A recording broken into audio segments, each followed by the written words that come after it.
السلام علیکم ورحمۃ اللہ وبرکاتہ۔ الحمدللہ والصلاة والسلام علی رسول اللہ، اما بعد۔ آج ہمارا تجوید القرآن شارٹ کورس کا سبق نمبر 20 ہے۔ گزشتہ سبق میں ہم نے نون قطنی کو پڑھنے کا طریقہ سیکھا تھا، اور اسی طرح قرآن پاک کے اندر کچھ الفاظ ہیں جہاں پر صاد کے اوپر چھوٹا سا سین لکھا ہوتا ہے، ان الفاظ کی ادائیگی کا طریقہ بھی ہم نے سیکھا تھا۔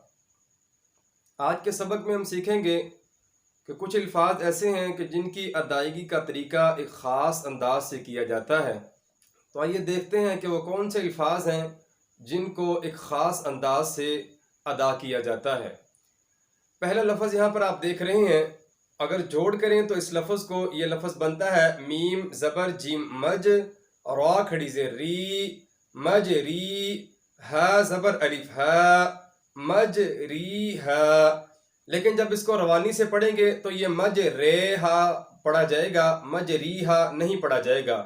جس طرح اردو کے اندر چھوٹی یا کے بعد بڑی یا ہوتی ہے، ہمارے، تمہارے، اس طرح کے جو الفاظ ہیں، اس لفظ کو بھی اسی انداز سے پڑھا جائے گا، مج رے ہا۔ قرآن پاک میں صرف ایک ہی یہ لفظ ہے جس کو اس طریقے سے پڑھا جاتا ہے۔ اگلا لفظ ہے اعجمی۔ اس کے شروع میں دو حمزہ اکٹھے ہو گئے ہیں۔ پہلے حمزہ کو جھٹکے سے پڑھا جائے گا، دوسرے حمزہ کو جھٹکے سے نہیں پڑھا جائے گا بلکہ اس کو ذرا نرمی سے پڑھا جائے گا۔ اس کی ادائیگی کا طریقہ یہ ہے اعجمی، اعجمی۔ یہ انداز ہے اس لفظ کو پڑھنے کا۔ پہلے حمزہ کو جھٹکے سے پڑھا جائے گا اور دوسرے حمزہ کو نرمی سے ادا کرتے ہوئے لفظ کو ادا کر دیا جائے گا۔ اس کے بعد لفظ ہے لا تأمنا۔ لفظ تو لا تأمنا ہے، نون کے اوپر غنہ ہے۔ غنہ ادا کرتے ہوئے ہونٹوں کی شیپ کو تھوڑا سا گول کیا جائے گا، بعد میں ہونٹوں کو اپنی جگہ پہ لا کے اس لفظ کو ادا کر دیا جائے گا۔ تو اس کی ادائیگی کا طریقہ یہ ہے لا تأمنا، لا تأمنا۔ اس کو لا تأمنونا بھی پڑھا جاتا ہے، لیکن بہتر طریقہ یہ ہے کہ اس لفظ کو لا تأمننا پڑھا جائے اور ہونٹوں کو گول کرتے ہوئے دوبارہ اصلی حالت میں لا کے اس لفظ کو مکمل کر دیا جائے، لا تأمننا۔ یہ اس لفظ کی ادائیگی کا طریقہ ہے۔ اگلا لفظ ہے الم نخلقکم۔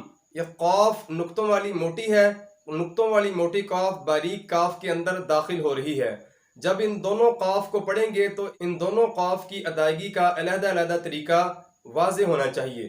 الم نخلقکم، نخلقکم۔ قاف موٹی ہے، موٹی قاف کی موٹائی کو بھی واضح کیا جائے گا اور باریک قاف کی باریکی بھی واضح ہو جائے گی۔ اگلا لفظ ہے بئس الاسم۔ بئس کے بعد لفظ ہے الاسم۔ اس کے اندر لام سے پہلے بھی الف ہے اور لام کے بعد بھی الف ہے، ان دونوں الف کو نہیں پڑھا جائے گا۔ اس لفظ کو بئس الاسم پڑھنا بھی غلط ہے اور بئس الاسم پڑھنا بھی غلط ہے۔ اس لفظ کی ادائیگی کا طریقہ یہ ہے بئس الاسم، لام کے نیچے زیر دے کے اس کو سین سے ملاتے ہوئے لفظ کو ادا کر دیا جائے گا، بئس الاسم۔ یہ طریقہ ہے اس لفظ کو پڑھنے کا۔ اگلا لفظ ہے فیہ مہانا۔ اس کے اندر فی میں جیسے مدہ ہے، اسی طریقے سے ہا کے نیچے کھڑی زیر ہے، ان دونوں کی مقدار کو برابر لمبا کیا جائے گا۔ فی ہی کے نیچے زیر نہیں دی جائے گی، فی ہی مہانا۔ اس طریقے سے یہ لفظ غلط ادا ہوگا، تو صحیح ادائیگی اس کی یہی ہے فی ہی مہانا۔ یہ طریقہ ہے اس لفظ کو بھی پڑھنے کا۔ اس کے بعد چار الفاظ ایک جیسے آ رہے ہیں، طا کے بعد تا آئی ہوئی ہے۔ ہم نے حروف متشابہ الصوت کے پہلے دو حروف پڑھے تھے، تا اور طا، ملتی جلتی آوازوں والے یہ دو حروف تھے۔ یہاں پر چار الفاظ کے اندر یہ دو حروف بار بار آ رہے ہیں، طا اور تا۔ طا موٹی ہے، تا باریک ہے۔ اس لفظ کو ادا کرتے ہوئے طا کی موٹائی بھی واضح ہوگی اور تا کی باریکی بھی واضح ہوگی۔ جس طرح الم نخلقکم کے اندر قاف موٹی تھی اور کاف باریک تھی، اسی طرح ان الفاظ کے اندر بھی طا موٹی ہے اور تا باریک ہے۔ طا کی موٹائی بھی واضح ہوگی اور تا کی باریکی بھی واضح ہوگی۔ لفظ اس طرح بنتا ہے بسطت، جب اس طا کو تا میں داخل کیا جائے گا تو یہ لفظ بنے گا بسطت، بسطت۔ اگلا لفظ ہے احطت، لفظ ادا کرتے ہوئے طا کو تا میں داخل کریں گے، احطت، احطت۔ اس کے بعد فرطت، لفظ ادا کرتے ہوئے طا کو تا میں داخل کریں، فرطت، فرطت۔ بالکل اسی طرح کا اگلا لفظ ہے، یہاں پر صرف فرطت تھا، یہ لفظ مکمل ہے، ما فرطتم۔ لفظ اس طرح ہے فرطتم، طا کو تا میں داخل کیا جائے گا تو اس کو پڑھتے ہوئے فرطتم، ما فرطتم، اس طریقے سے اس لفظ کو بھی پڑھ دیا جائے گا۔ تو یہ چار الفاظ ایسے ہیں جہاں پر طا کے بعد تا آئی ہے، طا کو موٹا کرتے ہوئے اور تا کو باریک کرتے ہوئے ان دونوں حروف کی اچھے طریقے سے ادائیگی کر دی جائے گی۔ اگلا لفظ ہے مالیہ ہلاکہ۔